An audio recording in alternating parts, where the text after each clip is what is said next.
அந்த முதலாளி வரும்போது அவன் தொழில் தொடங்க இடம் எங்கிருந்து எடுத்து கொடுக்கும்? ஆகாயத்தில் இல்லைல்ல. சரி, யாரோட இடம்?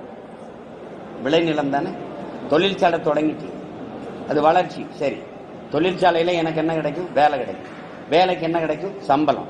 சம்பளத்தை வச்சு என்ன செய்யலாம்? நல்லா சாப்பிடலாம். எதை சாப்பிடலாம்? அது எங்கிருந்து வரும்? எந்த தொழிற்சாலை உங்க அரிசி பருப்பு உற்பத்தி செய்யும், விளைய வைக்கும்? அது நிலத்துல தானே வரணும். அதை எடுத்துட்டு தொழிற்சாலைன்னா மனித உழைப்பு இங்க மலிவா கிடைக்குது. நிலத்தடி நீரை எவ்வளவு வேணாலும் எடுத்துக்கலாம். தடையற்ற மின்சாரம் கிடைக்குது. உற்பத்தி செய்த பொருளை விரைந்து எடுத்துட்டு போக 8 வழி 4 வழி சாலை இருக்குது.